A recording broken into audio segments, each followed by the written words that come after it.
Hello everybody, welcome back to another celebrity face reading. My name is Taylor and today we will be looking at none other than the beast himself, the king of YouTube, Jimmy Donaldson, aka Mr. Beast. This guy definitely needs no introduction. If you've been using YouTube for 5 minutes, you'll have seen this guy's face pop up. And because of that constant exposure of his face in his thumbnails and elsewhere, his face has gotten a lot of attention from people, both positive and negative. One comment that I regularly see from people is that apparently his smile looks fake. His eyes seem dead, and there have been accusations floating around that he's some sort of sociopath. Now that's a big serious allegation, and I'd like to put it to the test. So today we will be looking at Mr. Beast's face, figuring out what it says about his personality, what it can tell us about his motivations, his business style, his work style, and whether or not he is a sociopath. Spoiler alert, he's not, he's something way weirder. And with all that out of the way, let's get right into it. Now we're going to start off with his phenotype, which is the physical expression of his heritage, genetics, and ancestry. Now this one is an easy one.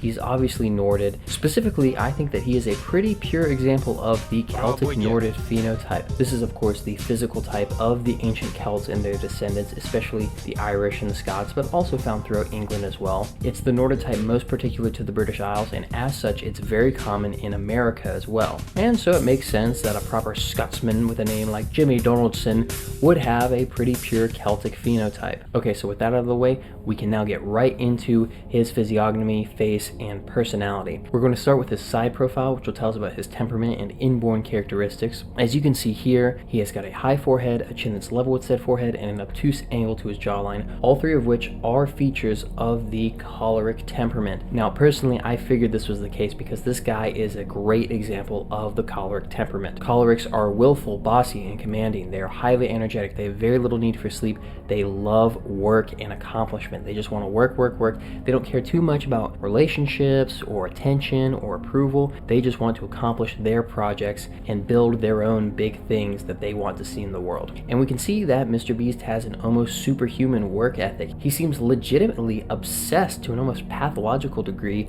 with making the best YouTube video and getting the most views. This is one reason why he's been accused of being a sociopath, but that's an accusation that anyone successful enough can garner, be it Donald Trump or Taylor Swift, and I think it has to do with the choleric temperament. It can seem a little sociopathic at times because of its single-minded fixation on work and its strong command abilities that can seem somewhat unempathetic or unfeeling at times. But he's not a completely pure choleric. He also has a bow-like shape to his side profile. That is the bow of melancholy.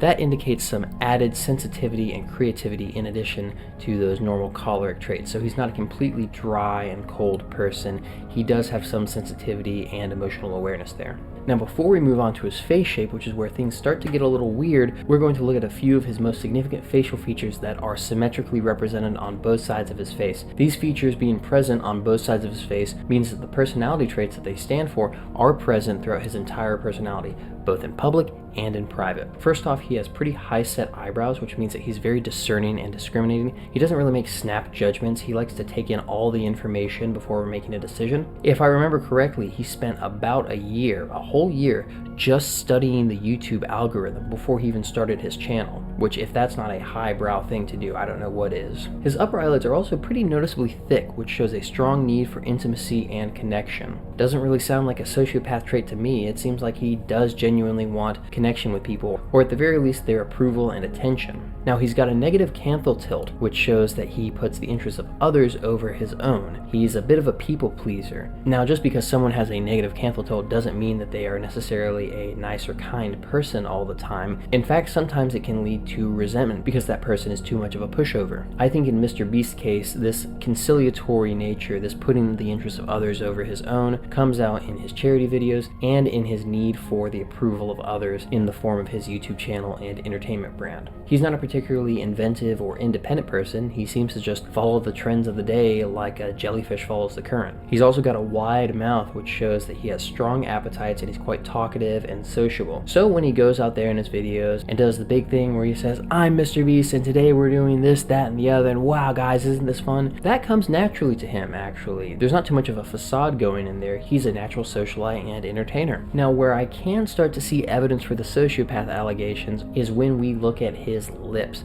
They're both extremely thin. Now, the upper lip stands for communication with the outside world and other people, and the lower lip stands for communication with the inner self and your relationship with your sense of self and your awareness of your inner world of thoughts, feelings, morals, and desires. In Jimmy's case, he doesn't have much of either. Even though he has a wide mouth, which means that he talks a lot, that thin upper lip shows that when he talks, he's not expressing what he truly thinks and feels deep down. He only expresses those things to a few people who have earned his trust. And as for the lower lip, it shows that he's actually out of touch with what he really wants. It seems like the whole YouTube thing is just something that he latched onto as a way of finding identity and meaning in the world. I guess maybe he figured, well, if I become the biggest YouTuber, maybe then I'll feel happy. But I don't want to get too deep into the psychoanalysis yet. The last feature I'll point out is that he has really big teeth, which shows strong appetites, and that he is more than ready and willing to take a bite out of life, metaphorically speaking. When he sees something that he wants, he goes and gets it, no hesitation. Hey everybody, Future Taylor here, just butting in for a quick announcement for this channel and for Sopa Insights going forward. I just want to say first off, thank you so much everyone for 10,000 subscribers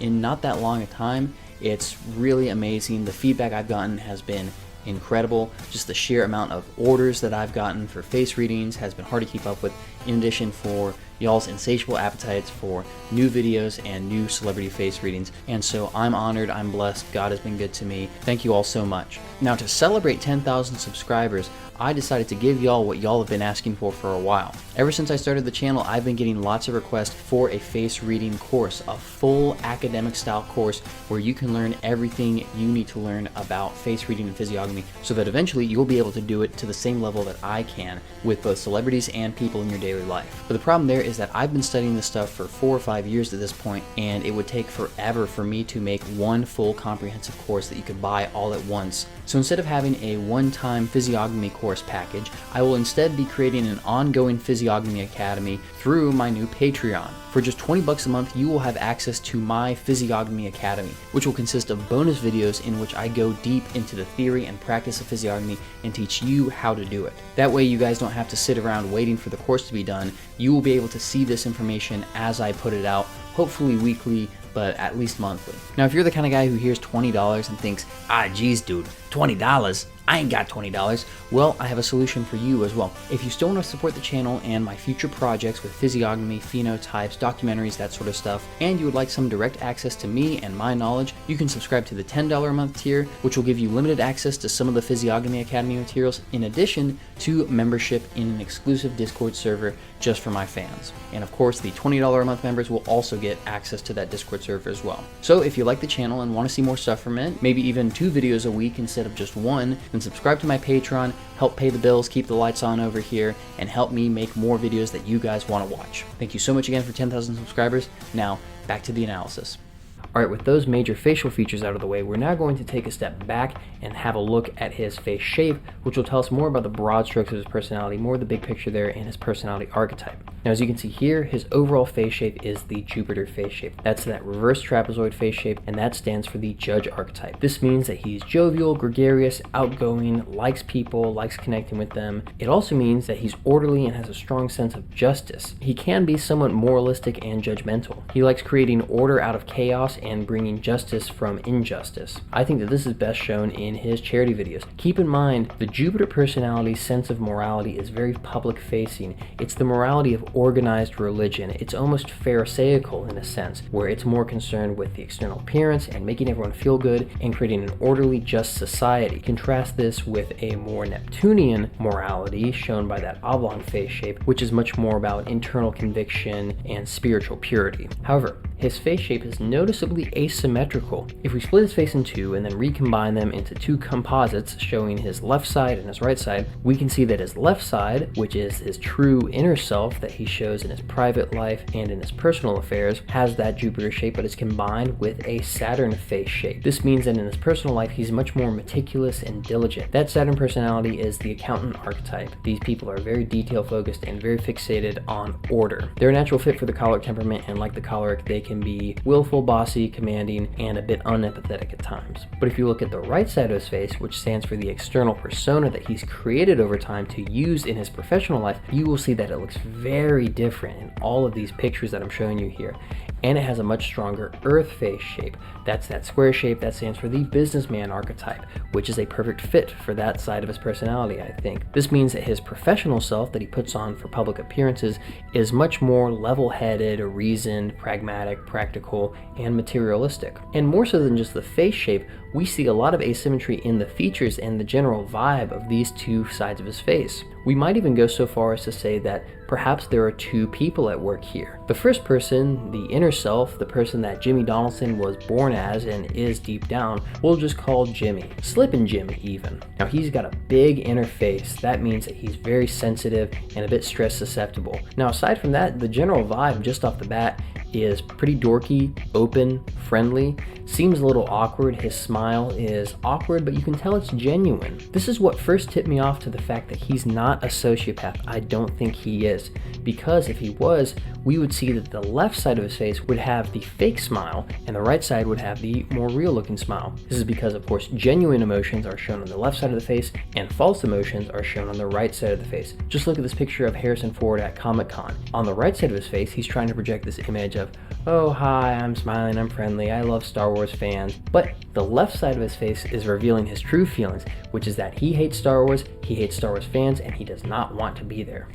Okay, so Jimmy's smiles are genuine, at least in part. So why do they look so weird? Why do they look so fake and phony? Well, that's because the person he is deep down, that is Jimmy, is still to this day a nice, dorky, kind of awkward kind of guy, very meticulous and Saturnian in his attitudes and the way he acts, very numbers focused. He is not the guy in the driver's seat. The person in the driver's seat is this outer self, this persona that we can call Mr. Beast, or just the Beast for short. Now the Beast has a much smaller inner face. That means that he is very aloof, detached, cold, and stress resistant. He's not easily bothered by the emotions or troubles of others. He's focused solely on business. Again, that square face shape, that earth personality, he is focused on material ends and just the practical brass tacks bottom line. There's something so cold, intimidating, and almost predatory to this face, and you can really see in these right side composites that this is why people think his smile is so creepy, because it kind of is, and you can definitely tell that it's disingenuine. The right side of his face looks like that of a mannequin or a robot trying to imitate a human being. But it's not just the smile, because people point out that he doesn't smile with his eyes. Now it seems like he does smile with his left eye, but his right eye he definitely does not. In fact, that right eye has a very droopy eyelid. Now a droopy eyelid like that shows that you're subconsciously shying away from some aspect on that side of your life. In this case, since it's his right eyelid, he's shying away from something in his professional life. In my opinion, I think that this shows that he has closed off his professional self and that Jimmy is sort of letting the Beast run on autopilot when it comes to his career. He's not super actively involved and doesn't really use his caring, sensitive side when it comes to business matters. He reserves that for his private life. Another note on the right eye is that he has a sanpaku eye there. Sanpaku comes from a Japanese phrase meaning three whites, and it refers to the phenomenon where you can see the whites under somebody's iris. Now in Japanese face reading, this is said to be a sign of great stress. Medieval samurai would watch for sanpaku eyes in their opponents to see if they were off balance or off kilter, and could then be easily defeated. And so it looks like the incredible stress of this lifestyle of constant work, crazy schedules, huge productions, and immense success may be getting to Mr. Beast. Or should I say getting to the Beast, because Jimmy seems fine, and it seems like he's able to do that and able to survive in there because he has dissociated from his main personality and he's letting the Beast take control. And so far from being a sociopath, a Dexter-style character where he's cold, cruel, and empty on the inside but projects this more warm exterior, Jimmy Donaldson is much more like a classic Vince Gilligan protagonist from Breaking Bad or Better Call Saul. Much like how the meek and mild-mannered Walter White became the cold, calculating, and murderous Heisenberg in order to run his drug empire, and just like how the similarly named and also similarly sensitive and idealistic Jimmy McGill ended up having to become the sleazy, dirty-dealing Saul Goodman in order to run his legal empire, so too did Jimmy Donaldson need to don the persona of the Beast and let that take over his life in order to run his YouTube empire. And so with all that being said, that concludes my physiognomy analysis for Mr. Beast. If you want to learn more about this topic or get a face reading done for yourself or someone you know, message me on my website, link is in the bio. This has been Taylor from Phenotype Insights reminding you to always judge a book by its cover. Thank you for watching.